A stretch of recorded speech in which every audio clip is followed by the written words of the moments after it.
It is 4 p.m. We bring developing news and the stories behind the headlines. This is Storycon, the Story Conference. I'm Ed Lingao. Some stories for watching this Tuesday, April 21. Former Vice President, now Naga City Mayor Leni Robredo, has ruled out any plan to run for president or any national position in the 2028 elections. In an interview with RMN DWNX Naga, Robredo says she still has unfinished programs and projects in the city that she wants to continue. She adds that she will probably seek a second term as mayor of Naga City. Sigurado na ako sa sarili ko na din ako ma-national. Ako sa hiling ko ang 3 years, haliputon. Haliputon siyang para magiging bugabos dahil kaipuhan kong i-navigate si bureaucracy. So, dahil kadakol din ang mayo sa sakuyang kontrol, ako most probably masik pa ako ng second term. Aware man ako na may mga gustong magdalagan pa ako. Pero kuya, mas ako si kaipuhan ni Moon Cornaga. Parayo na sa horizon ko na mabalik pa ako sa national.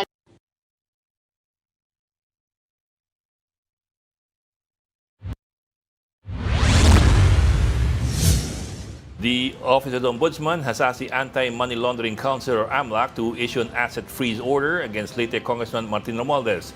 Ombudsman Boying Remulla says the request is linked to a possible money laundering investigation and that a complaint has already been endorsed to the AMLAC.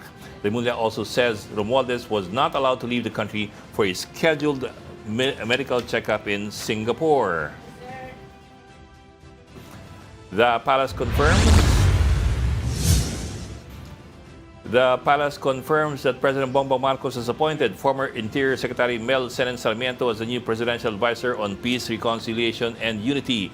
Sarmiento will replace former OPAPRU Chief Carlito Galvez Jr., who recently announced his retirement from government service. Galvez says his decision was driven by a personal need to care for his wife and focus on his family.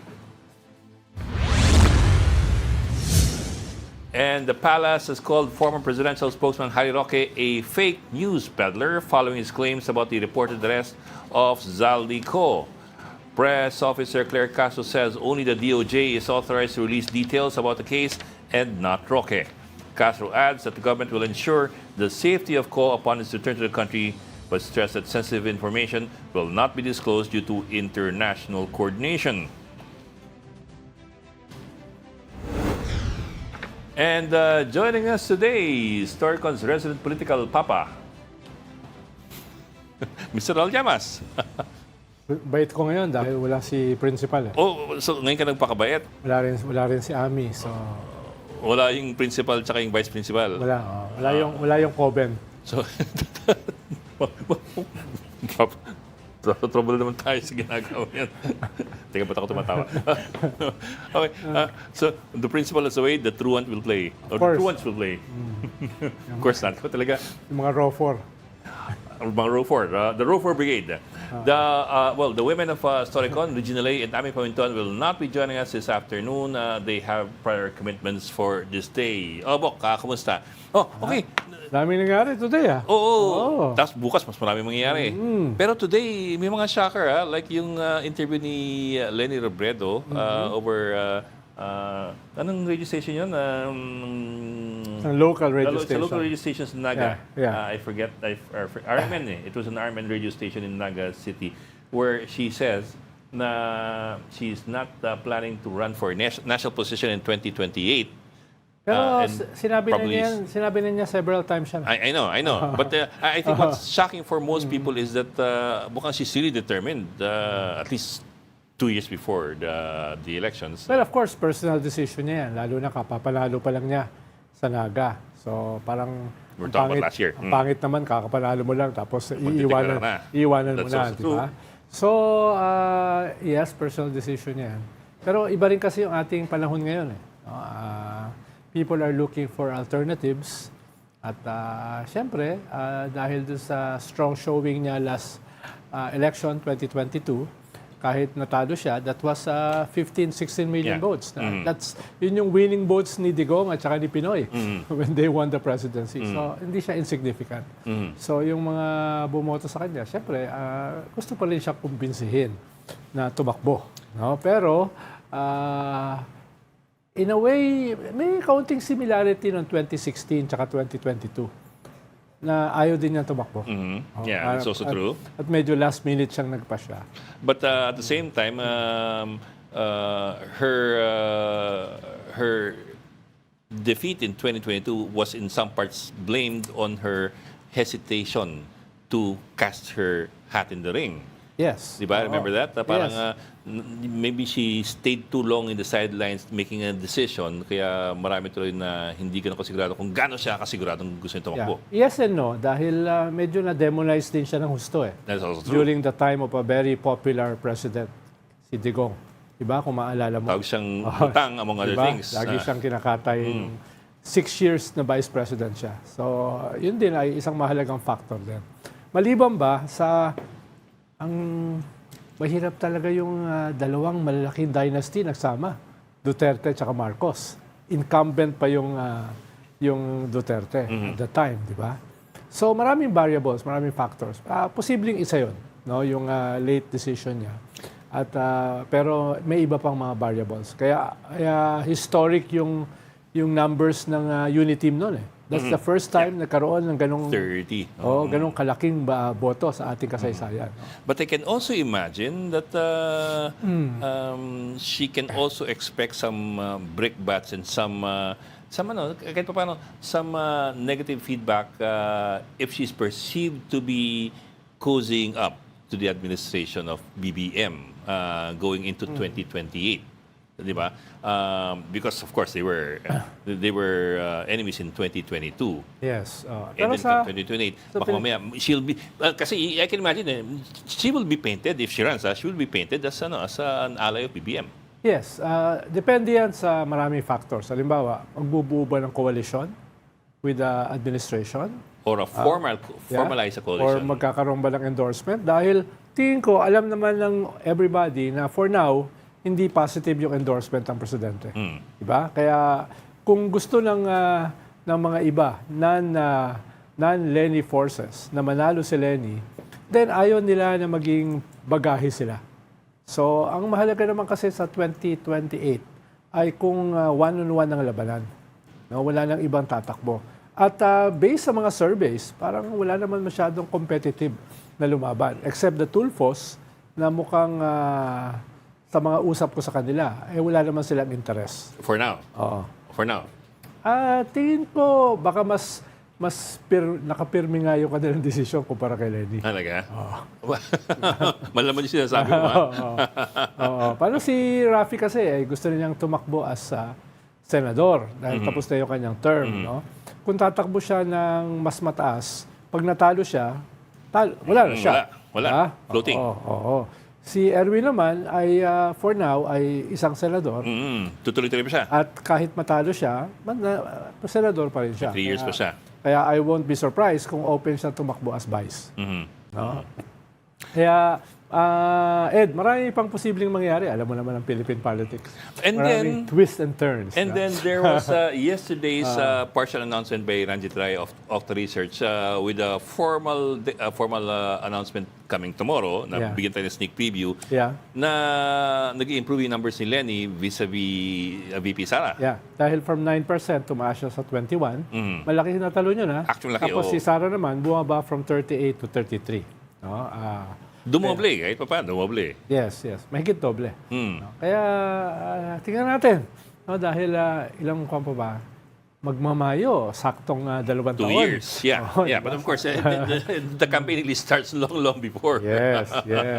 Actually, the campaign already started. Tapos marami pang pwede mangyari. Halimbawa, ano mangyayari sa impeachment? Diba? May Ano mangyayari impeach ba bukas? si Sara o hindi? Diba? Ano ba yung mga ebidensya na lalabas laban sa kanya? Diba? So, halimbawa, kung may impeach si Sara, makonvict siya, at hindi na siya pwedeng tumakbo for any position, that will level the playing field. So, And then Baste might step up. Baste, no, others from the administration na mababa ngayon, baka Sabi na, pare-pareho lang naman kayo mababa, di laban na kami, di ba? So, it will change dramatically yung landscape. Kung sakaling ma-impeach si Sara. Kung hindi naman siya ma-impeach, tingin ko everybody will gravitate around one candidate. Dahil kung more than one candidate labang kay Sara, mahirap yun. I wonder lang if Lenny gave this interview before or after, or if she's even heard of the Octa Research Survey. Kasi I doubt kahit paano hindi pa ganun kakalat yung I announcement doubt ni Ranjit it. Ray kahapon eh. Oo. Wala namang nanonood ng story ko na. Galit sa atin yung mga yan. Joke! The truant in action again. No? Here we go. Kaya ipasok muna natin si Arles. Arles de Santos Hermoso. Ombudsman Boying Remulla confirms earlier that the government is initiating money laundering charges and seeking a freeze order against former Speaker Martin Romualdez. We have details from Mojo Arlos de los Santos. Arles. Bocat Ronald, kinumpirma nga yan ni Ombudsman Boying Remulla sa kanyang press conference ngayong araw kung saan nga ay hiniling na nila sa Anti-Money Laundering Council na kung maaari ay maglabas ng freeze order para dito sa mga ari-arian ni dating House Speaker at ngayon late First District Representative Martin Romualdez. Pero medyo in a way, mahaba-haba yung proseso niyan dahil yung ombudsman mismo ay kailangan mag-request ng order na yan sa AMLAC, and then after niyan yung AMLAC naman yung magiging resulta niyan yung Office of the Solicitor General mismo yung magre-request sa Court of Appeals para nga ma-issuehan ng freeze order kasi isa sa mga tinitignan Bok at Ronald ng ombudsman ay yung posible nga na money laundering na kinasasangkutan ni dating House Speaker Martin Romualdez at kabukod pa yan doon sa pinaplansya din nila na plunder case laban sa dating House Speaker. Pag sinabi bang freeze account ay hindi na niya pwedeng galawin yung kanyang mga bank accounts or it's just one of his bank accounts? Hindi naman lahat. I presume Arles, pagka-press conference kanina Ronald ni Ombudsman Boy Remulla parang the entirety ng mga assets ni dating House Speaker Martin Romualdez. Pero may investigasyon pa na may resulta na yung investigasyon and then ire-request na ng Court of Appeals kung papayagan yan. Pero itong request kung mapagbigyan man ay may expiration din at kailangan tuloy-tuloy yung pagsilip dito. Kasunod na rin ng mga investigasyon ay sinasagawa ng ombudsman dito. Well, it's good that you pointed that out kasi naglabas ng pahayag, Arles, naglabas ng pahayag yung abogado ni Congressman Martin Romualdez, si Attorney Ade Fajardo. Basically 2 points. I'm sure you've heard about this already. Number one, na hindi raw barred si Romualdez from leaving the country kasi ang meron lamang daw is an immigration lookout bulletin order, yung tinatawag na ILBO. Ibig sabihin hindi siya whole departure order, which I think is, di ba, whole departure is issued by the courts lang, di ba? Yes. Yes. An ILBO is issued by the Immigration Department, and that only means that they monitor you as you depart or as you arrive. It's stricter and closer monitoring. So, ang sabi ni Ado Fajardo, ang kanyang abogado, hindi siya barred from leaving. In fact, he only sought travel authority in good faith and that this authority has been granted. Number two, ang sabi niya dun sa freeze order, AMLAC has to file a formal application with the CA before any freeze order may be issued. So nasa proseso pa lang tayo ng paghihingi ng freeze order. So wala pa tayo doon. Pero major ito. Wala pa tayo ito. Major ito in the sense na gumagalaw ngayon ang ombudsman. At saka ang pagkakabalita kasi, Arles, ay the ombudsman rejected Romualdez's request for travel clearance. Anong ibig sabihin nun? Hindi yung simpleng watch list lang, no? So, gusto ko malaman, ano ba yung powers ng ombudsman tungkol dito? Can the ombudsman, for example, stop? Oo. Ang gano'n kasi ang sabi niya, rejects the request for travel clearance. Siguro simulan muna natin doon, Ronald, kung kailan nga na inabas itong Immigration Lookout Bulletin para kay dating House Speaker Martin Romualdez. If we can remember, humarap ito sa dating existing pa na Independent Commission for Infrastructure kung saan hinilingan nila na magkaroon ng Immigration Lookout Bulletin hindi lamang para kay Romualdez kundi para sa iba pang mga mambabatas at mga opisyal ng pamahalaan na naugnay doon sa flood control scandal. At nailabas nga yan October 8, 2025, no? Kaugnay pa rin ng mga flood control scandal. Pero ang alam natin proseso, Ronald, no, dahil yung mga kaso na ngayon ay from the Independent Commission for Infrastructure, yung investigasyon na kanilang isinasagawa, ibinigay na dito sa Office of the Ombudsman. Kaya later on, ang inaasahan na magiging prosekusyon, no, ay yung Office of the Ombudsman na ngayon ay nagsasagawa pa ng investigasyon. So parang meron silang say kung papayagan nga ba o hindi, no. And ayon mismo kay Ombudsman Boying Remulla, Romualdez's camp has been burning their lines since yesterday until early this morning, no, para nga makalipad patungo ng Singapore. And yung request ay hanggang May 4 ng 2026 para sa isang medical Hindi, check-up. kaya nga gusto ko malaman, ito kasi hindi watch list eh. This is Correct. more than a watch list. This is a rejection of travel clearance. So what does that mean? Is that it is not a whole departure order, but it's also not a watch list. No? So what kind of animal is this? Itong ginawa ng ombudsman. Dikit ko doon sa tanong ni Ronald, kailangan ba ng travel clearance mula Government sa ombudsman official. kung lilipad mula sa ombudsman kung lilipad ang isang opisyal May kaso. palabas ng bansa? Ibig sabihin, merong kaso sa ombudsman. Sa Ano, ngayon, may final kasi dati Ronald si Kwan at Bok, May wala final pang kaso si na Babes. nagmamaterialize. May final kasi last Investigation- year si Secretary Vince Dizon at saka si Babe Singson kay Martin Romualdez. Kung maalala nyo, that was November. Nag-file.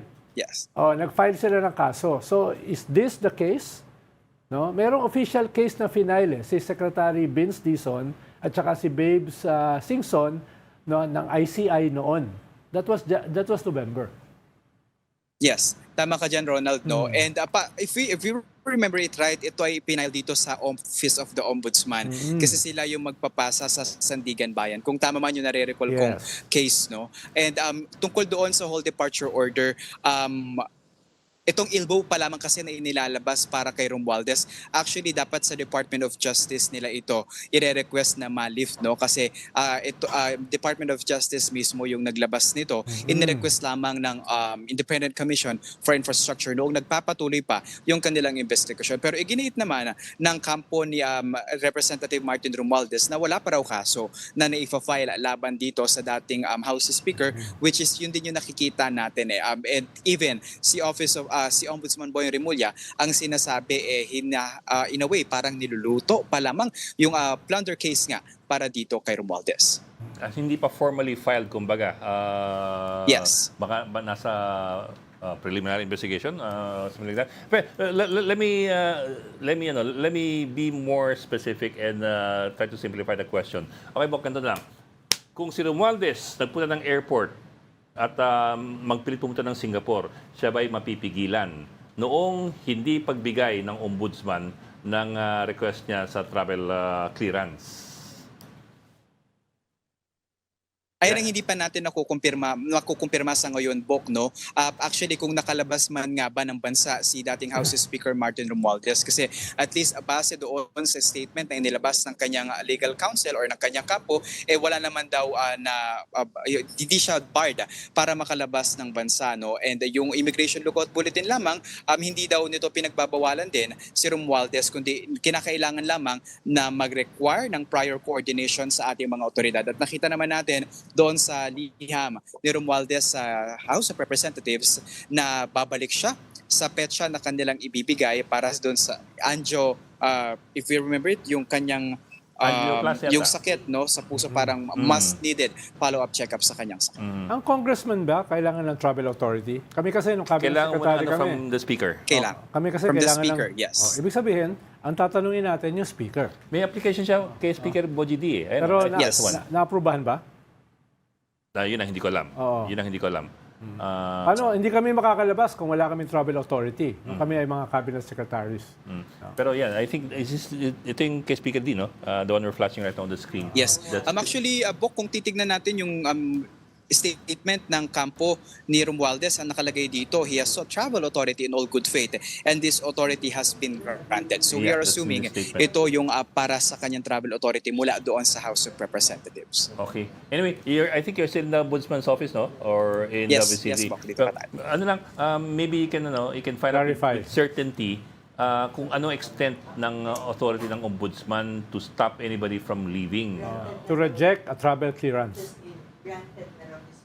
Granted ni Speaker Boji D ang Yes. ang Travel clearance authority. for Congressman Martin Romualdez. Yes. Okay, but we're talking about yung refusal ng Ombudsman to grant Ombudsman. travel clearance. So, can you find out lang there in a while? What it means. Oo, hanggang saan ang extent ng kanyang authority to stop anybody from leaving. Kasi, di ba, tama ba, it's usually the courts that are only allowed to stop you from Yes, leaving the pero country? hindi ko kasi alam yung powers ng ombudsman. It's ngayon ko lang kasi Ayan, ay kaya nandiyan si Arles. ngayon ko lang kasi narinig itong rejection Ng ng travel clearance. coming from the office of the ombudsman. Mm. Usually courts yan Yeah. yung whole departure Diba? order. Pag ang ombudsman na magsampa ng kaso laban sa iyo sa Sandigan Bayan maglalabas ng whole departure order. Yes, kahit meron kang travel authority, kung may whole departure order ka, hindi ka makakalabas. Pero ibang klase naman ito. Ito ay galing sa ombudsman rejecting a travel clearance. So what does it mean? Baka hindi siya kailangan humingi, tapos humingi pa rin siya, so hindi siya pinayagan. I don't know.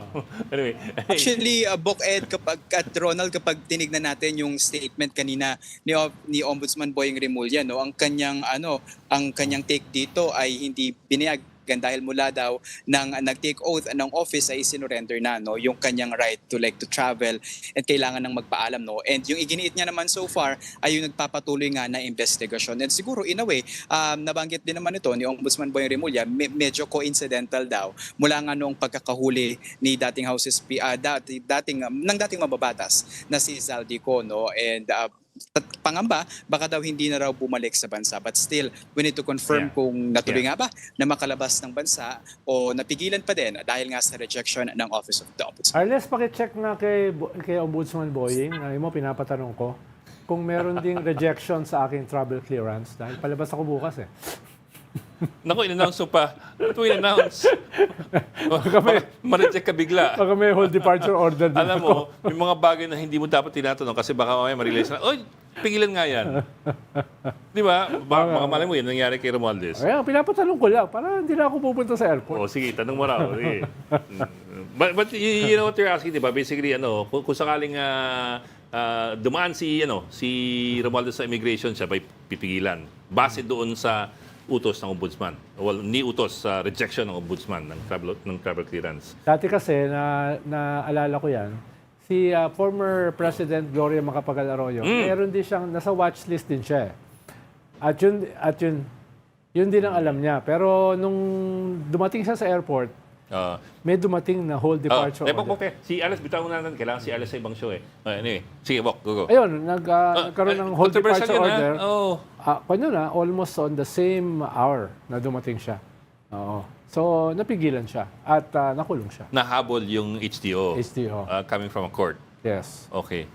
From Pasay Court siya. I remember parang nagkakatulakan pa natin sa NAIA Paano? Alam nila kasi, watchlist lang Pero yung pagdating nila, may HDO.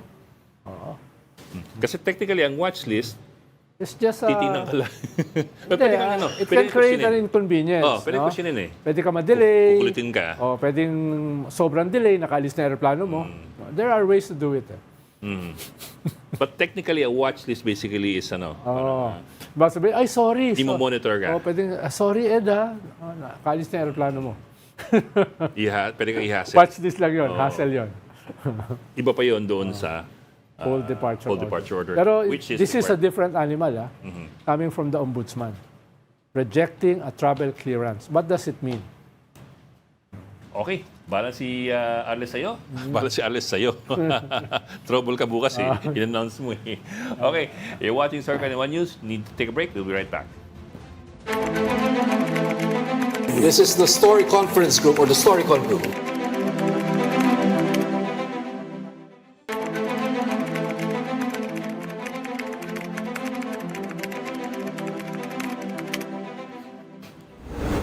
We've got developing news and the stories behind the headlines. Welcome back to Historico on the Story Conference. I'm Ed Lingao, and of course, with us, Tito Raul Llamas, our resident political heckler. Mukhang mas heckler sa akin yung guest natin ngayon eh. Mukha ba? Oo, magmumukha akong subdued kumpara dyan eh. No? Magkuha kang subdued. Oo, kumpara to sa guest natin. Kakaiba yun. Ipasok na nga natin ang guest natin. Kasi if he's able to subdue you with this Oo, wala ako eh. with this personality. Laos ako dyan, sa- laos ako. Okay, we'll bring in political commentator Attorney Jesus Falsis. Good afternoon and welcome to Storicon, Attorney Falsis.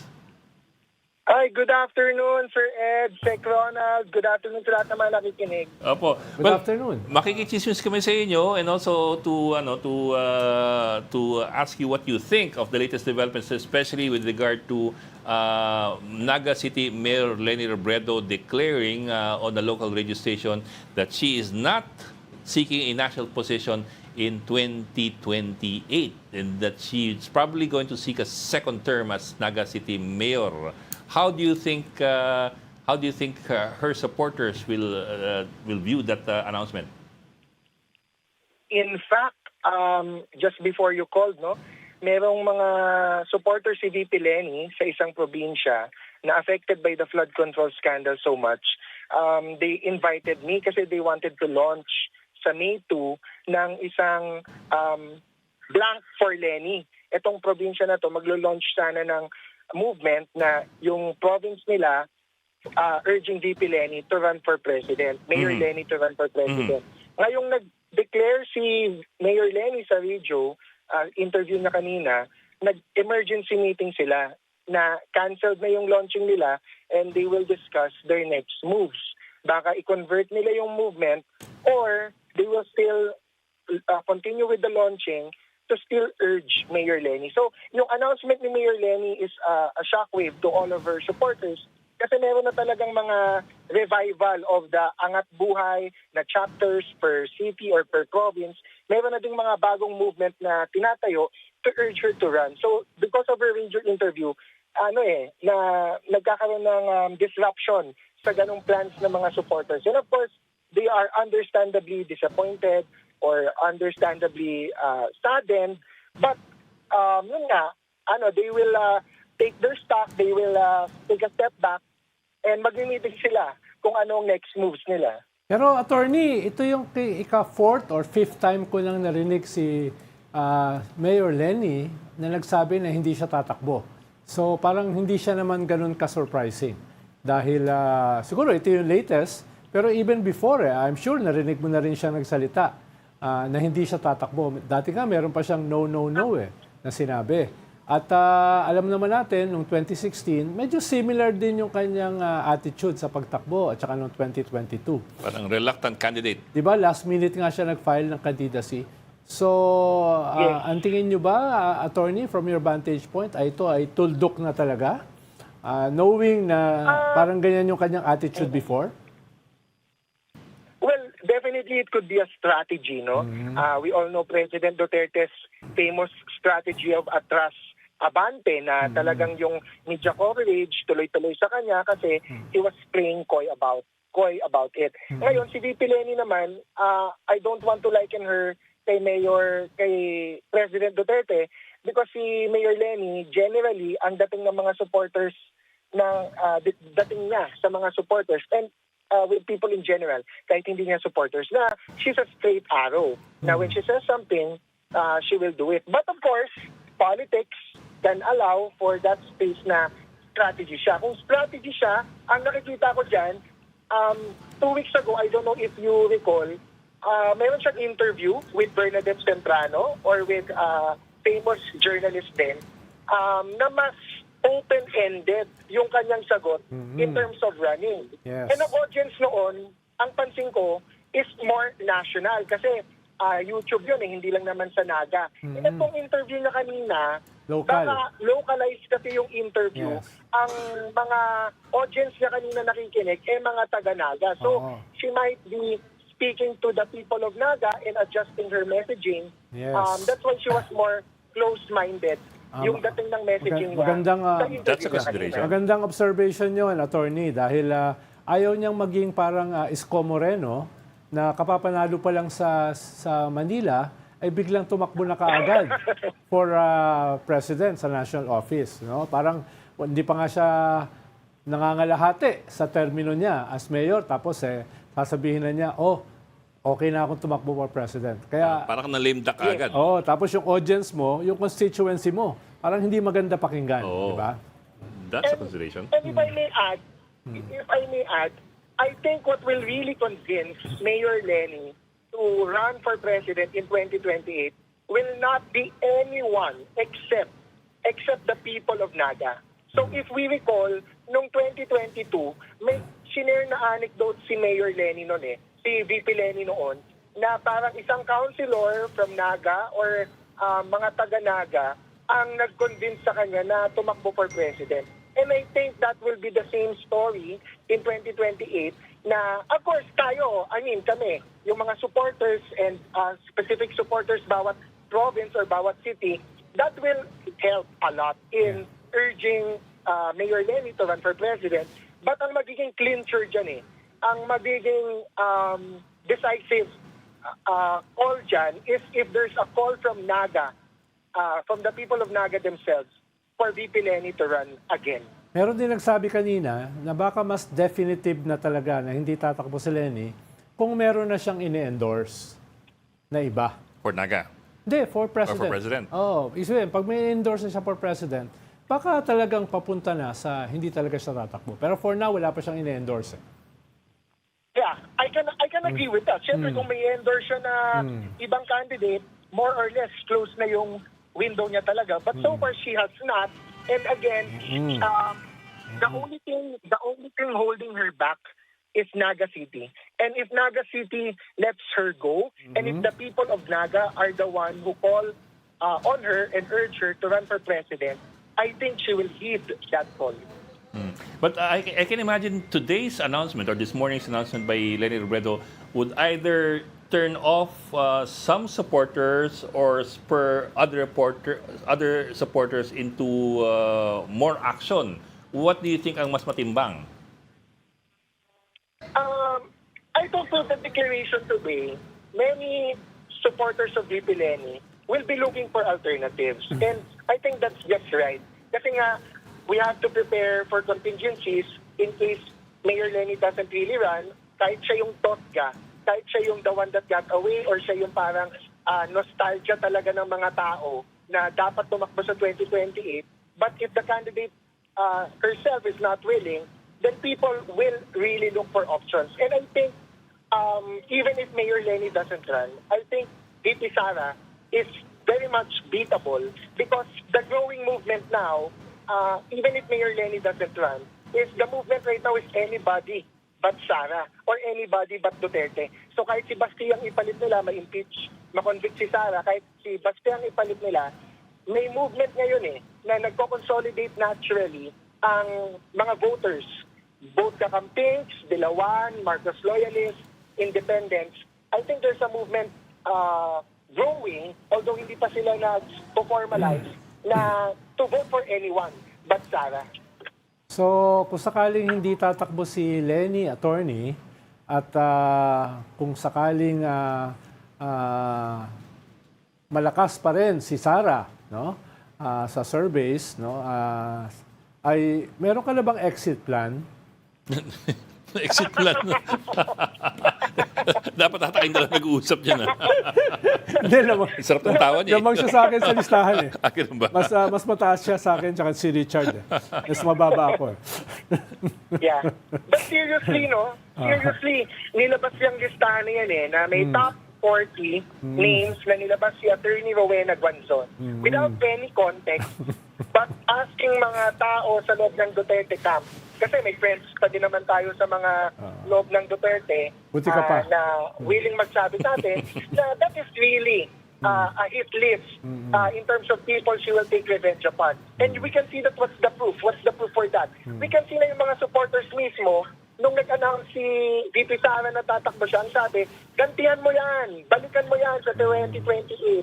So it's not speculative na may list tapos wala lang. May meaning yung list na yon. Pero si attorney nasa first page, ako nasa third page ako eh. Ilang pahina ba yan? Ha? Ilang pahina ba yan? Parang marami. Dami ba? Oo, kaya Sa page 1. page 1 siya. eh. si Richard, page 2. Lamang pa si Richard sa'yo, ha? Oo, lamang. Page 3 ako eh. Page 3 ako. Attorney, on a different note, may pinost ka mga 2 weeks ago tungkol sa cabinet revamp. At meron ka mga sinabi na uupo sa DOJ, DILG, etc. Do you still stick to that post? Lalo na ngayon na mukhang merong revamp na nakaamba. Yeah. Well, ganito po yun eh.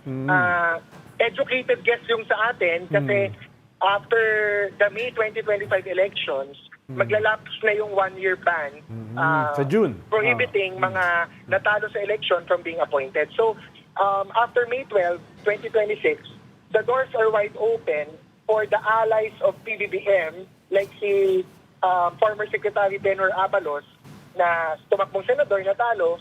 The doors are wide open for him to be reappointed again. And it's quite clear na he's asking for either DOJ secretary or for executive secretary. But the executive secretary position is more or less filled, pero yung DOJ secretary kasi acting secretary lang yun eh. So there's space for DOJ to be filled.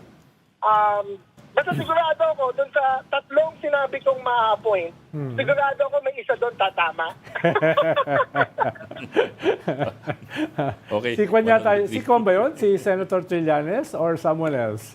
Ang sinabi ko kasi, Senator Trillanes, DILG, Edwin Lacerda, DICT, and Benor Abalos for DOJ. Basta ang mapapromise ko, isa doon sa tatlo, tatama. Mukhang alam ko kung sino yung isa na yan. Ibulong mo na, sige. Bulong ko na. Bulong mo na, sige. Nandiyan na microphone. Ilang Tatlong syllables. Rhymes with.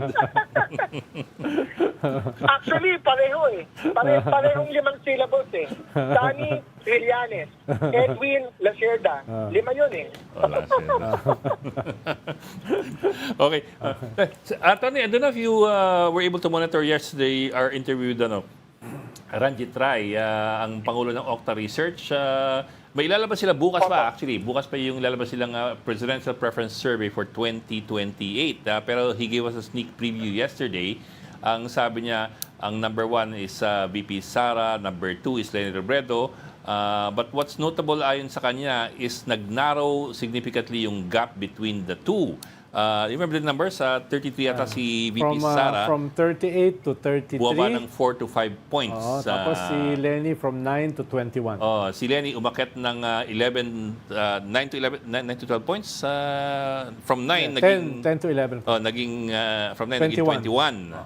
So, nagnanarrow yung gap ng dalawa, and it's also at a particular time when after VP Sara announced her plans to run for president and VP Leni has not yet announced anything. This was in March, mid-March I think. The survey was done mid-March. What do you think of that? I'm not surprised kasi nga ako, ang analysis ko, while VP Sara is the front runner, she has already hit her ceiling. Hindi na siya tataas ng 40%. Hindi na siya lalampas ng 38 to 40%. Kasi ang unity noon, the reason why she got 62% of the votes is because combined niya yung solid north at solid south. So we can see because of the breakup of the unity, she already lost around 20+% of her votes or maybe more. So she has, ang feeling niya talaga, both the hard and the soft Duterte voters is around 38 to 40%. So she has nowhere to go but down. And ang nakikita ko dyan, magkakaroon ng trend talaga, may hunger for a candidate who is anyone na viable but Sara. And so far, ang viable talaga sa utak ng mga tao, kahit Marcos loyalist pa yan, Dilawan, the campaign or independent, because of what they saw in 2022, ang alam talaga nilang viable and credible or qualified candidate is former Vice President Leni Robredo. So, I'm not surprised na tataas si VP Leni the more that VP Sara goes down because she has already hit her ceiling. Mhm. But do you think if the numbers improve further, do you think that would be more convincing for BP Lenny? It remains to be seen kasi I think what will happen with survey firms right now is after today, gagawa sila ng mga head-to-head survey. Dapat yun ang gawin nila. Kasi VP Lenny has said she will not run.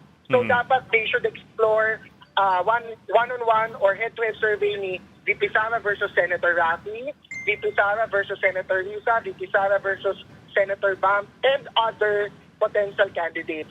Para makita talaga natin yung totoong trend. Mhm. Mhm. Mm. Oh, ikaw. Oh, okay na. Okay na. Okay na. Wala kang mensahe para kay Tito Ronald Llamas? Last na lang, attorney. Last na lang, attorney. Dahil may hinahamon ka kasing makipagdebate sa'yo. Ang sabi nung nung hinahamon mo, hindi ka naman daw kandidato for senator. So, ipo-formalize mo na ba yung pagiging kandidato mo for senator May ganun ba? para pumayag yung hinahamon mo ng debate na makipagdebate sa'yo? Well, first of all, there's nothing stopping me from running for senator. So, if the condition is that parang i-debate niya ako, kailangan ko tumakbo ng senador, it's very much doable for me. Kasi magkikita kami sa senatorial debates sa 2028. So does that mean you are? Nothing is stopping me. Kasi barangay official ako, Sir Ed, tsaka Sec Ronald. If I am re-elected this year, my term will be 4 years. Mhm. So kahit matalo ako for senator, Meron pa. nakaupo pa din ako. Okay. Unlike her, na never pa nanalo, never pa siya nanalo ng legislative position. Oo. Natalo siya as PW party list nominee dahil nandaya daw siya, sabi ng Supreme Court. Hindi siya pinaupo first time. Second time, hindi siya nakakuha ng enough votes. Tama. So sa mga CDS na nagsasabi, hindi daw ako mananalo kahit barangay kagawad, nanalo na ako. Barangay kagawad po ako ngayon. Yan. Alam ko, si Ronald Llamas ang tanongin natin kasi si Ronald Llamas nakaaway rin nun eh. Nang Ako? pag-usapan Sino? natin eh. Sino? Ikaw ba, may balak kang tumakbo sa pagkasenador para lang makapag-debate kayo? Wala akong Rolex at Gucci. Okay. I think we should leave it at that. Dahil baka matrowal pa tayo. May public ka ba? Wala. Okay. Maraming salamat for joining us Thank this you. afternoon, Attorney Jesus Falsis. Thank you, sir. Salamat, Senator... Thank you for having me. Senator Falsis. Si Senator Falsis, binabati po ni Senador Ronald Llamas. Baka madaming maniwala niyan, ha? Thank you po. Okay. Thanks for joining StoryCon, Attorney Falsis. And we are on until 5:30 p.m. StoryCon will be right back after a quick break. Please stay tuned. This is the Story Conference Group or the StoryCon Group.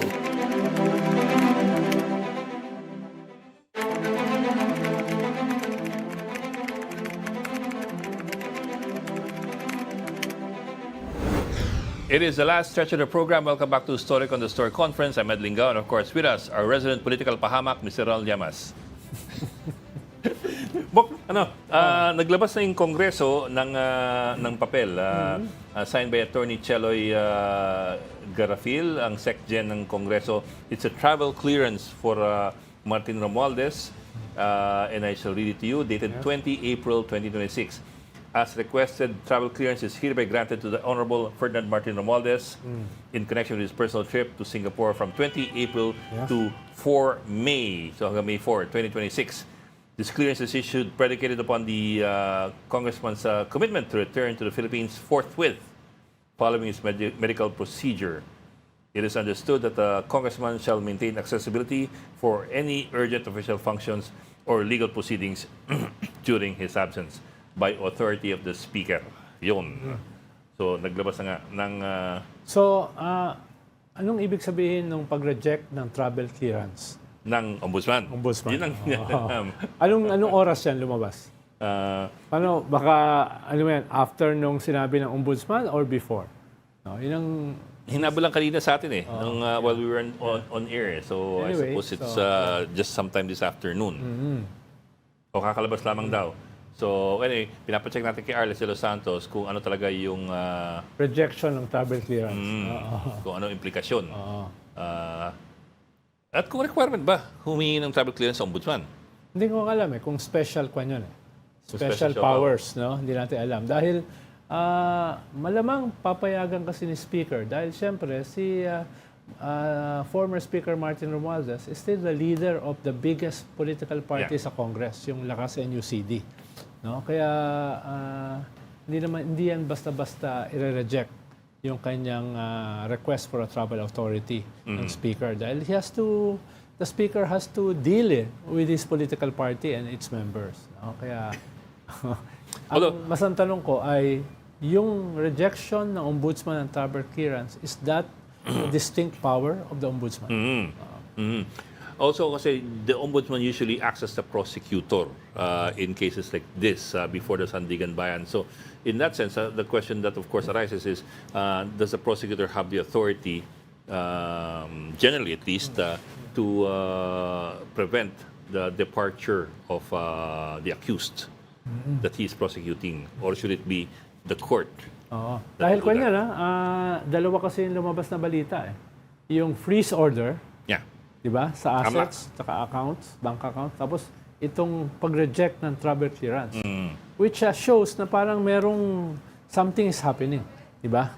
May nangyayari. May niluluto. Oo. May niluluto. Ang hindi pa sigurado kung tapos na yung ulam. Kung malambot na yung ulam at handa ng iain. Yes. Oo. Dalawang significant developments yan. Yung pag-freeze ng accounts at yung pag-reject, allegedly, pag-reject ng travel clearance. But we just need to qualify that. Hindi pa frozen ang account. There's only a request To freeze. the account. And that will have to be decided on by the Court of Appeals as petitioned by the AMLAC. So that's something that we will have to wait for kung anong desisyon ng Court of Appeals dun sa request for a freeze order. In the same way na usually the prosecutors request the courts to release or issue a whole departure order. At So those things we have to find out. At indirectly, ano bang say ng Malacanang? Ano nga say na Malacanang? Yan. Ikaw, galing ka Malacanang dati. Anong say na Malacanang? People take it for granted that yung Malacanang kumukumpas parate sa lahat ng bagay. Ganun, sabihin ng ganun. Hindi, co-equal branches sir. kasi yan. But in the real, Sasabihin ko bang, Ronald, nakakulong ka sa kuweba? the real world, Or you say that with intense sarcasm? medyo, di ba, halata ba? Halata ba? Hindi ko masabi na sa kuweba siya eh. So, let's just assume it's said with the intense sarcasm. But going back to that question, In the real world, realistically speaking, in the real world, may impluensya yan. Di ba? Dahil karamihan dyan kasi appointed ng Malacanang. Di ba? Even if these are co-equal branches of government, meron niyang mga dotted lines. Di ba? in the same way na... Pero sasabihin ni principal, bakit? Magkahiwala yan You believe in you have to believe in the institution. Wala kasi rito But somebody has to say that. Somebody has to point that out. Na parang, but this is how it's supposed to be. Di ba? Correct. Kita mo itong mukha. In the same way that we baka always... kasi iba yung sabihin ko, baka mamaya may kinalaman pa ako dyan. Tama ka ng kidlat. In the same way that we always labor under the presumption that Congress works and makes decisions as a co-equal branch of government and not as the legislative branch of the palace. Tama. It's a presumption. We're not saying that it's reality. Tama. Sorry, kasi I deal with the real world. Kaya okay na yung aking lip service. Okay. Hindi ka na matawag na. Talagang lip service eh. Okay. So balik tayo po kay Lenny. Balik tayo kay Lenny. So what's likely to happen Well, sabi nga ni... Will people consolidate? Sabi nga ni Attorney Falsis, hindi sa akin ang galing Yeah, kay Attorney Falsis. Kung merong clamor from the local level, bawa, sasabihin sa kanya ng kanyang mga tiganaga, Mas matimbang yun, no? oo, Kasi constituency mo yan eh. oo, Mayor, alam namin yung loyalty mo rito. Pero ang nakataya ngayon ay bansa eh. No, pwedeng sabihin ka nun. Pwede ka namin pagbigyan. No? Na bumalik sa national level. Or at the same time, parallel dyan, ay may clamor. Katulad nga ng sabi ni Attorney Falsis, meron siyang pupuntahan dapat na probinsya at organisasyon na naghahandang I-push yung i-push. candidacy na. So kung may national clamor from different sectors, no, hindi natin siguro pwedeng tignan na absolutely sarado na. But I suppose you wouldn't want that clamor to come so late in the race again, like in course. 2022. Of course, like lagi ko sinasabi, 2028 will happen in 2026. Nandito ngayon yung unprecedented crisis ng ating mga institusyon. Nandito yung unprecedented economic crisis because of the Iran war. Nandito yung unprecedented corruption scandal. No? Unprecedented impunity. For the first time, may isa tayong presidente na nasa ICC, no? Accused of crimes against humanity. Diba? At unprecedented foreign invasion sa West Philippine Sea. So lahat unprecedented eh. So all of that may be harnessed by a leader this year. It will be an early campaign for 2028. No? Dahil usually nagsisimula yung kampanya late 2027, no? Near the official campaign period. Pero ngayon baka mas mapaaga. But you also run the risk of losing steam, huh? Well, That's 2 years is a long time for you to yes, to keep the pressure up. Pero dahil nga unprecedented yung crisis, the steam may be sustained. Or maybe the pressure may be generated by external Dahil forces. di naman aalis ang China sa West Philippine Sea. Itong crisis because of the Iran war, mukhang tatagal pa ito. No? Tapos itong corruption scandal, mukhang tatagal pa ito. Dahil, kasuhan, motion for reconsideration, kasuhan, kulong, no? Pagbawi ng ninakaw. Kanyan, maraming mangyayari. Parang ito impeachment. Di ba? Every hearing sa Justice Committee is very compelling. So, It's a new teledrama unfolding. yes, it's a different terrain. And with social media, nasusustain yung mga issues eh. Di ba? Yung daan-daang milyon na nakapatong sa isang billiard table, you can still see that in social media. Pero on the other hand, I can imagine that you can only give Leni Robredo, so much leeway as a reluctant candidate. After Yes. which you have to say na kung ayaw mo, di wag. Yes. Hindi, kung mag-endorse siya, tingin ko, tuldok na yun. Ba, endorse niya si Bam, endorse niya si Risa, no? Kung na yun. Mahirap na bawiin yun. Pag may in-endorse siya. Pero so far, wala naman siya in-endorse. Ibig sabihin, yung mga followers niya, lilipat dun sa kanyang endorse. Well, No? At magkakaroon ng parang advantage sa isang napakataas na sara. Dahil kung titignan mo, ang tumataas lang kasi si Leni. Hindi naman yung iba eh. So kung aatras talaga siya at gusto niya maayos yung bansa, ibigay niya yung kanyang mandate doon sa endorse niya. Diba?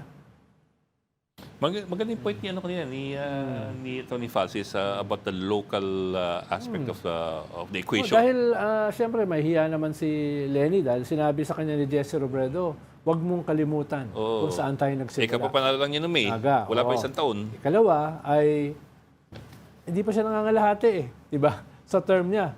Tapos biglang mag-a-announce siya na magpe-presidente siya sa national. Parang hindi maganda, no? So, ayun yung mga variables at play dito. Pero then again, medyo unprecedented yung ating sitwasyon. Kaya unprecedented din yung posibleng maging response ng mga actors, political actors. Ano yung sabihin nun? Ha? may inabang-abang naluluto. Ha? May inabang naluluto. Maraming niluluto eh. Maraming niluluto eh. Di ba? So, Ito yung misis na natutubol tayo. Masyado bang cryptic? Welcome to the Philippines, Ed. Dudungan ako sa kuweba. Okay. Okay. Well, although I was wondering lang what the impact would be on Mrs. Roberto when she learns about the Okta survey when it comes out tomorrow. And we get more details from Okta Research tomorrow. Well, we will try to get more details from Okta Pero Research. ilalabas naman nila bukas na. Ilabas na nila kahapon eh. Well, at least... At least sa channel na ito, di ba? Ang kulit nyo kasi. last week pa niya sinabi kasi. Actually, diniscuss ko na sa mga ibang interviews ko yun eh. Yung lalabas bukas. Kasi dribble kasi ninyo unti-unti. Ay, hindi sa akin. Ako, nakuha ko kagad yung na-shoot ko na eh. Teka, yung nabanggit ka po ni Ranjit Rai, okay, VP Sara 1, Leni Roberto 2. I'm not sure kasi if it was in order. Binanggit niya si Rafi, si Yes, Isko, number 3 si Bam. Rafi. Number So it was in that order talaga? Yes. 3 si Rafi, Isko is number 4? Yeah. At talaga taas si Isko And si Bam number 5. Yeah. Mataas din siya. So si Rafi, total, alam mo na numbers na rin eh. Lenny is at 21 and 22. Si Rafi is in the late teens. Yeah. Diba? 17, 18, gano'n. Mga 18. Yeah. Si Isko, Hindi ko sure. Dahil usually kasi hindi ko na tinitingnan yung lampas ng Ng three. top 3. Single digit. Si Isko at si Bam. Single digit. but in your discussions with Rafi Tulfo, at this particular time, he's not particularly interested. Yeah. Ang open for a higher position, si Erwin. Because of because of the what could happen if hindi manalo. Yes. May babalikan ba? Yes. But I'm almost sure na si Rafi ay 100% won't be running for a higher elective office except the Senate. Of course, Re-election. merong isang variable pa dyan na hindi natin napag-usapan. Which is? The anti-dynasty law. Ano ba yung lalabas? Okay. Paano sa ngayon kasi parang yung minimum agreement, yung second degree of consanguinity. The BOGD formula. Yes. Which means tatamaan yung mga senador. Tatlong pamilyang tatamaan doon sa Senado. Oo. You have the Tulfos, you have the Villars, and of course you have the Cayetano Sendano. Yes. And Apat. Apat pala. Apat. And the Ejercito Cesadas. Kaya hindi natin alam. Dahil baka yung Senate ang mag-reject nung bill na yan. Di ba? Pero yung nakasalang sa BICAM ay hanggang second degree of consanguinity. Consanguinity. And in this particular case, diba, if you're looking at the same formula, which is you have clustering, ibig sabihin, national kayo lang may limitation, sa Yes. local kayo lang may limitation. So kung hindi na pwedeng tumakbo yung yung magkakapatid for the same position like the Senate, one of them might go Lilipat yan. down or one of them might go up. No? Yun yung pwedeng And that mangyari. changes all the equations. Yes. All the equations. Yes. So, yan, hindi pa masyado na pag-uusapan, pero nakasalang yan. Nasa BICAM yan. Okay. Oh, that's interesting. Okay. So, actually, that can go both ways. It can mean that they will have to change or revise all the equations, presidential, senatorial, and the local, kung may pasa yung Yes. anti-dynasty law. But the other possibility is hindi ipasa yung anti-dynasty law. Yes. Pero mukhang at least yung push ay maaprubahan yan. No? Whatever version. Any. Yeah. Na pwedeng tawaging anti-dynasty law. Yes. Mukhang yun yung push ng, anong tawag mo kanina? Co-equal branches of government. Here. Can you wipe your chin? You're dripping sarcasm all over the place. Yeah. This is what I get for being alone with Yamas. Okay. At least walang papalo sa akin, di ba? Tapos hindi na kita sinisiko, di ba? Layo ko na. Okay, sige. Ano pa natin? O, yun ang ating guest. Abangan natin ng konti. Okay. I think I guess already here. Yeah. Okay. And also joining us this afternoon is ICC accredited lawyer, Attorney Cristina Conti. Attorney Conti, welcome back to Storycon. Ma'am, baka nakamute kayo. Yes, good afternoon. Hi, ma'am. Okay na? Magandang hapon po. After attorney. Ma'am, bukas ata, di ba, ang promulgation ng desisyon ng ICC Appeals Court or Appeals Chamber dun sa jurisdiction issue. Can you give us a briefer what we can expect, and is this going to be the final decision on the jurisdiction issue o meron pang may iba pang appeals process? Well, I would say it's according to the rules. This is the final final decision on jurisdiction. Meaning, nauna na pong nagpasya yung pre-trial chamber Yes, na ma'am. may jurisdiction yung ICC. Umapela yung Duterte. Ito yung last option nila. Of course, sabi nga, parang never say never, may makakaisip dyan ng paraan katulad ng MR, pero hindi uso sa ICC yung MR. Kaya, baga for all intents and purposes, last decision na ito, final decision na. Kaya make or break, parang ganun ang lalabas. Kasi kung may jurisdiction, edi sabihin na natin, tuloy lang Tuloy na. yung ginagawang process sa pre-trial chamber. Pero kung wala, burado lahat yon, titigil ang process sa kaso ni Duterte at titigil din yung investigation patungkol sa possibly any other suspects na bubuksan sana ng ICC. So, attorney, iba ito dun sa confirmation hearing. Iba yung, paano naghihintay din kasi tayo ng decision doon eh. Baka ma-confuse Yes. yung mga tao. Pag Iba ne- itong jurisdiction pag next- issue. No?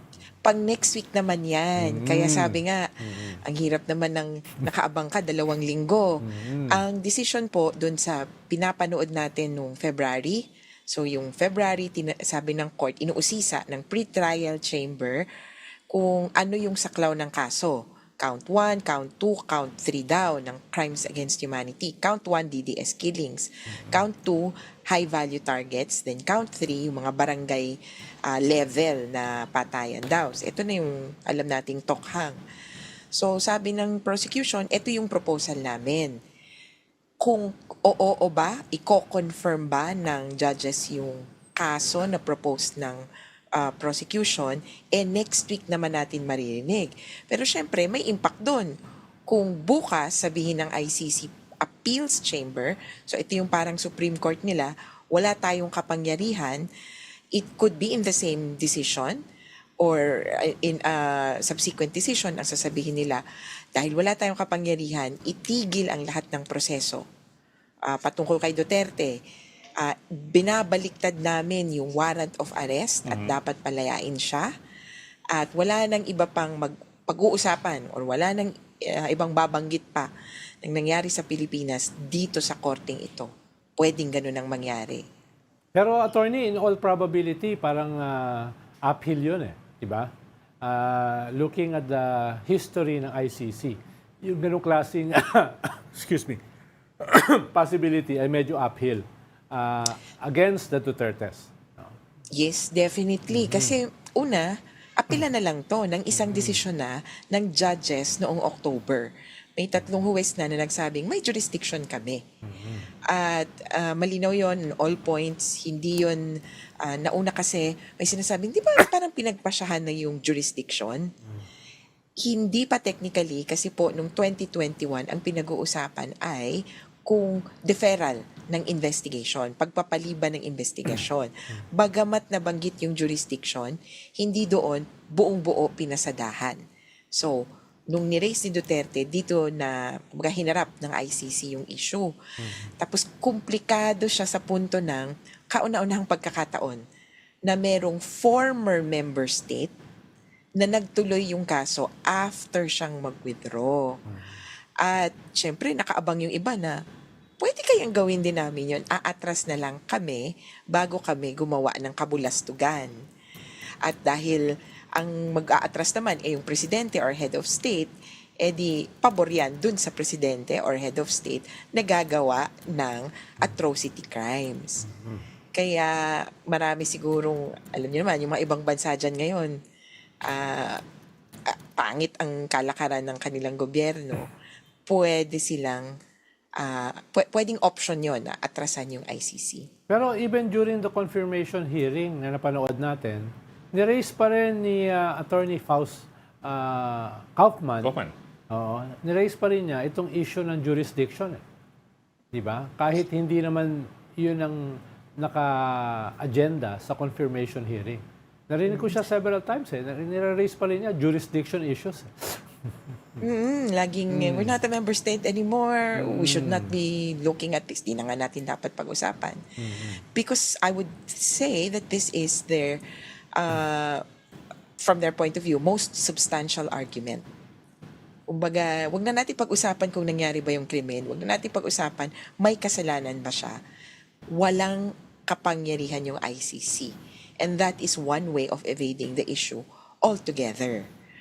Ang pauna ko na lang din, kung sakali namang matuloy, di parang, ano ba yan, paulit-ulit na lang yung jurisdiction. Note lang po na kung sakali pasensya na kay Senator De La Rosa, baka mamaya nangangatog-ngatog na yung tuhod Kasi may epekto sa kanya to. Kung sakaling sabing may jurisdiction at kalaunan nagtuloy yung process against Bato De La Rosa or any other proposed or thought of na co-perpetrator, pwede pa rin niyang erase yung issue ng jurisdiction. Kaya kumbaga, pwedeng walang katapusan, pero at the least, meron ng desisyon na pwedeng balikan yung ICC. Sasabihin nila, on a matter of the same facts, ito na yung pagpapasya This is the ruling natin. already. Okay. Ma'am, you said a while ago na any decision rendered tomorrow should be final, pero sabi rin ninyo kagad na, pero hindi natin alam. I wonder what that means. I was wondering what that means. Is there anything in the Rome Statute that provides for an appeal to an appeal decision? Kasi sabi rin ninyo, hindi usong MR dyan sa ICC. So, as far as mechanisms are concerned, what is allowed or how far are appeals allowed? Well, according to the rules of the ICC, there's nothing else. Di ba, yung process nila. But, ang nakita ko kasi, syempre alam niyo na, baka tayo yung bihado pwedeng subukan. At the very least, subukan kung anumang proseso pa para ipasilip ulit dun sa ICC. Hindi naman, kumbaga, hindi naman sama-sama. It's just that in the ICC, they already chose which activities or which options are available. At hindi nila binanggit dun yung motion for reconsideration. Pwedeng ma-erase kung sakasakali, pero kung i-erase mo yon, parang suntok na sa buwan. Kaya ang laki ng reliance. Kumbaga bukas, yung from 5 o'clock to about 6 o'clock, parang hindi ka humihinga na iipiti mo yan na ano ba talaga, yes or no. Pero mukhang sa mga biktima, maski sila nung pinapaliwanag namin yung desisyon noong October 2025, parang kumbaga gumiginhawa kasi kumbaga sa basketball, lamang naman tayo. Ang kailangan na lang kumbaga maubos yung oras. At sa ngayon, abante tayo, iniintay na lang na mag 0-0 yung oras. Pero yung punto lang, baka biglang makashoot pa yung kalaban. Yes, ma'am. Pero for example, sa Pilipinas kasi, di ba, may 15 days for you to file an MR, or a motion for reconsideration, and so on. May ganung proseso talaga. Under the rules sa ICC, that has never been explored po ba? That is not something that is in black and white, for example? Correct. It's not in black and white, pero ang nakita ko kasi, people have tried. So, parang just to hedge, posibleng may options yung matatalong partido, pero for all intents and purposes, according to the Rome Statute, tomorrow's decision is final. Okay. And what time do we expect this to be posted? Will it be broadcast live, or will they just post a decision on the website? Oh, this will be broadcast live. Around this time, 5 o'clock ang Okay. simula. 11 a.m. CET, Central European Time. In fact, dahil babasahin ito sa kumbaga open court, pwedeng pumasok yung mga nandoon sa the Netherlands. That's around 5 Kasi or 6 in the may afternoon public in the sitting. Philippines. So, pwede pong manood habang binabasa yung desisyon.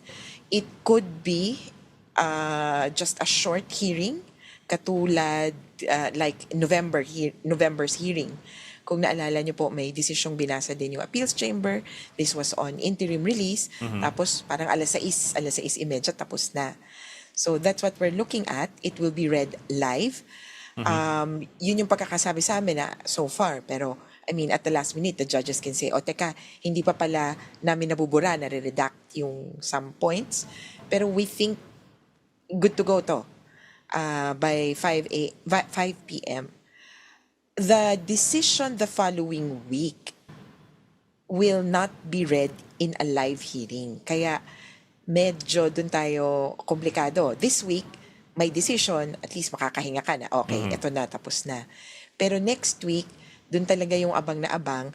Ang decision na inintay po natin, kung kukumpirmahin o papayagan ng korte na magtuloy ang kaso ayon sa partikular na saklaw. Yun, Apo. i-upload na lang malamang yung decision doon. Naku.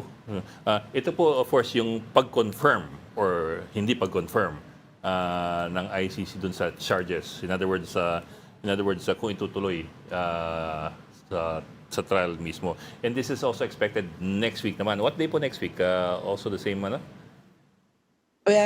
Around April 29, 30, the thing is, it's 60 days. Ang deadline Opo. ay, at yun pa, deadline, hindi naman sinabing on. Yeah. Exactly. Yeah. Uh-huh. So, the deadline is 60 days after the confirmation of charges hearing or trial was terminated. So So it could be earlier. It's a nagbibilang na maximum lang. bale. Could be earlier. In fact, parang the best schedule for us would be ibasahin yung decision bukas, tapos i-upload yung decision tungkol sa confirmation bukas din ng gabi.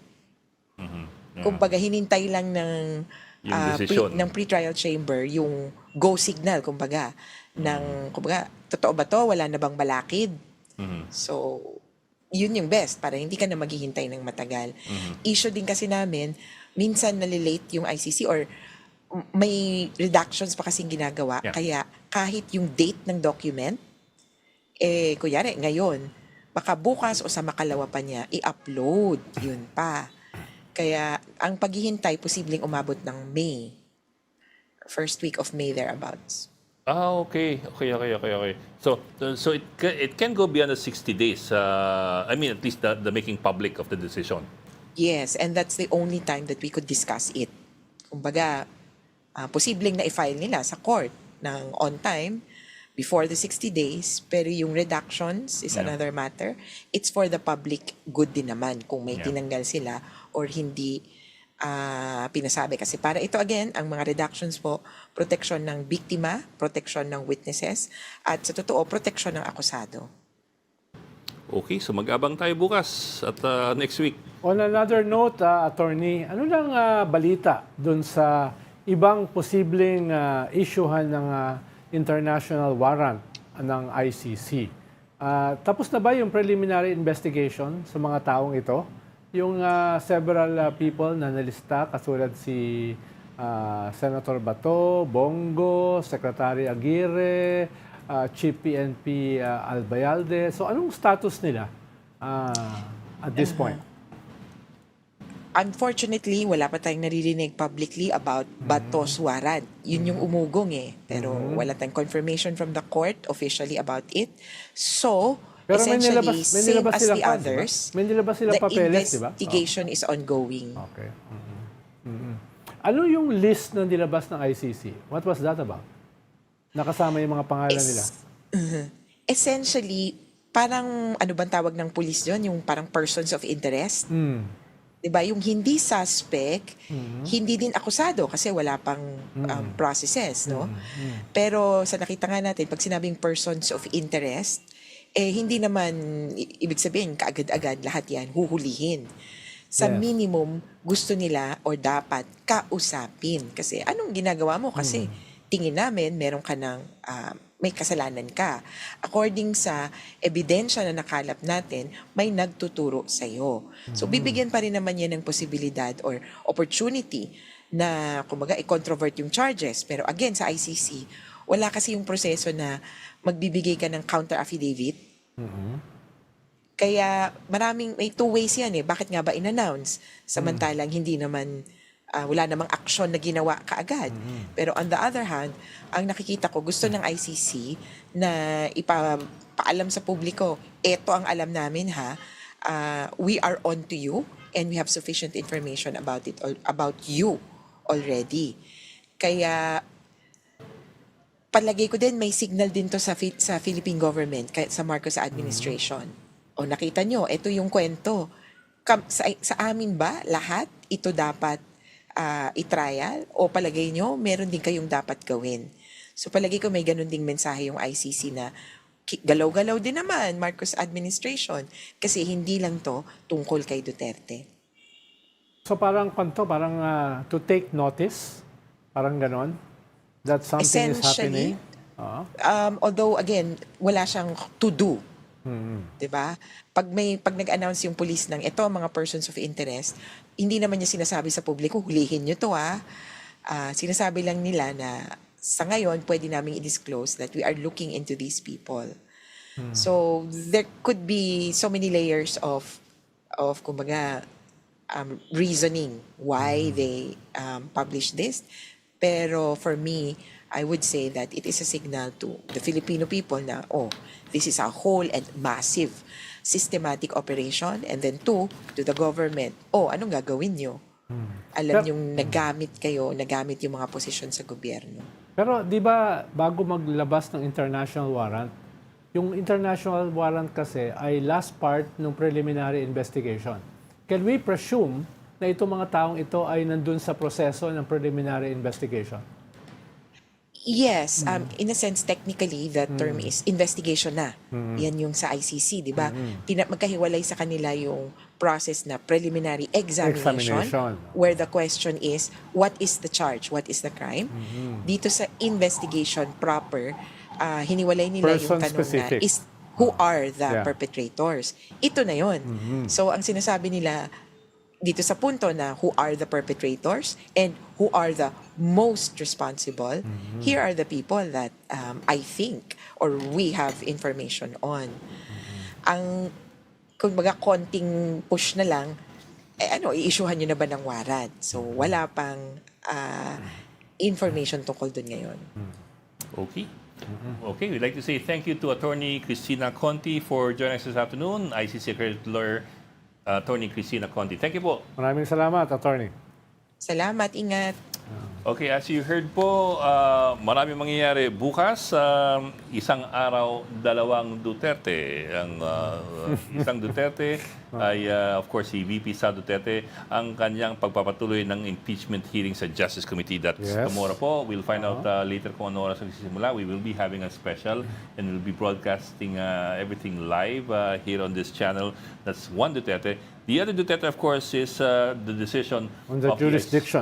The ICC Appeals Chamber on the question of jurisdiction. And ang sabi nga ni Attorney Cristina Conti, that will be released, that will be broadcast live tomorrow. Around 5 p.m. Around 5 to 6 p.m. Philippine time. We don't know yet kung may delay o wala eh. Pero more or less ganung oras yun. At next week, yung decision sa confirmation hearing. Sa confirmation of charges. Although hindi pa sigurado si Attorney Conti kung next week nga may lalabas. Kasi sabi nga niya, next week is the April 29 is the deadline for them to come to a decision. But in making public that decision, which they will post on the website, they will have to redact certain things. So that can come later pa. The making public the decision can come later pa than the April 29 deadline. So the deadline can happen on or before the 29th. But the release of the making public the release of the documents can come later because they will have to redact certain portions of the decision to protect the... Or ipapa-edit pa nila kay Manny Mugato. so may ganun bagay po. Anyway, so tomorrow we have a special on the two Dutertes, the VP and the former president. So please keep it here. Andiyan na ba si principal tsaka si vice principal bukas? Hindi ko alam. Ay, naku, bukas si Vice wala. Chancellor. Wala, oh. Si Vice Chancellor in the parating napakano eh. Oo. Let's not go there. Sige. The true ones rule the day. Okay. Maraming salamat for joining Storycon today. Tito Rol Llamas, our resident political pahamak. Join us again tomorrow at 4 p.m. for Storycon. I'm Madeline Gao, kapatid. We are One News, all sides, all the time. This is the Story Conference Group or the Storycon Group.